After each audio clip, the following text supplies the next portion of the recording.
Next up is Saint Oscar from Pixie. Today we're going to talk about debugging Go in production using eBPF.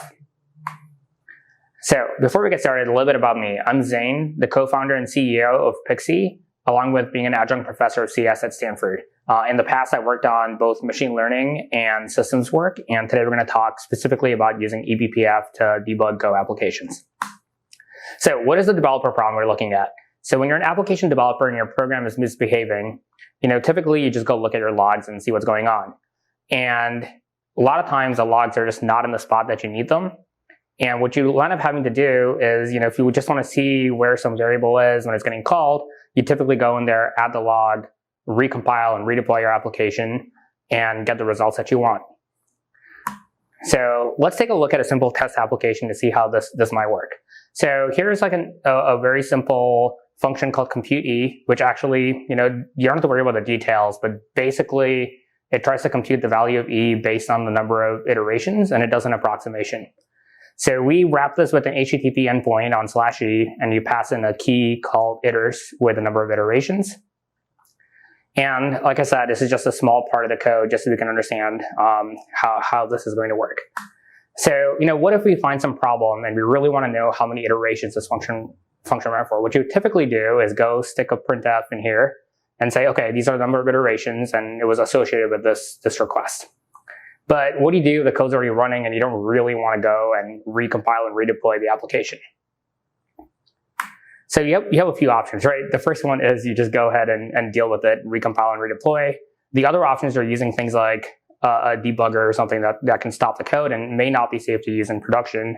Another option we're going to look at today, considering we're in the eBPF summit, is actually using eBPF to do this. So what are we going to build? So we have our application running.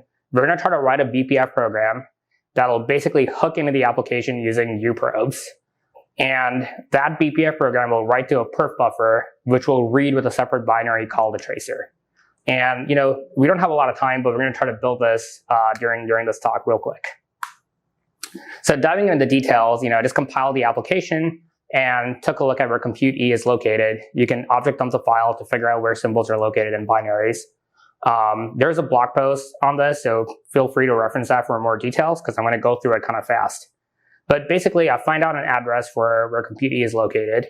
And what we're going to try to do is take the binary, and then we're going to patch the binary using this thing, uprobe hook in BPF, which will then execute some segment of a BPF program, which will write to a performance buffer that will read through the tracer binary. And this is just typically how programs are organized, and we ask the Linux kernel to basically insert a soft interrupt, which will run the BPF program. So what does that BPF program look like? It's a pretty straightforward BPF program as far as BPF programs are concerned. We declare a performance buffer, and we go read the location of the variable in the function. The key thing to remember here is that the registration is basically done using uprobes, and it attaches to every running version of the binary. You can reference this GitHub link below for the actual code. So with that in mind, let's go look at a quick demo. So what I'm going to do over here is I already have the application compiled. I'm just going to run the application. And to show you how this typically looks, I'm going to curl it with one iteration. And you see it says the value of e is 2, which is wildly off. If I curl it at 100, it says it's 2.7183, which is much closer to the actual value. Now, if you want to make sure we see what values are getting run, we can run this tracer binary, which again is all available on GitHub for you to try out. We specify the application over here, and then we can curl it. Oops, sorry, forgot my password. And we can see that we picked up the value of iters is 100, or if I do 10, it'll say it's 10. If I go and delete iters, we can see the default value is 100. Cool, so going back over here, what we see is that we can utilize this thing called trace points and dynamic logging to go and instrument production code. Since it doesn't actually stop the code, and it's relatively performant, you can do this as long as it's not in any tight loop of your application. One of the things we realize is that the complexities of Go ABI do make this difficult to do. So it is a lot of work to actually get data this way. But if you're motivated, you can do things like fairly complex things like capture HTTP messages.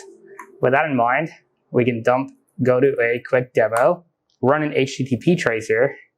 And now when I curl this, you can actually see HTTP requests and the return codes and statuses. So jumping back over here, thanks for attending the talk. You can check out our open source examples and detailed blog posts about this. And also really wanted to call out some related projects we learned a lot from, which is stuff from Kinvolk and Sysdig. Thanks a lot. Awesome presentation. Thanks a lot, Zane.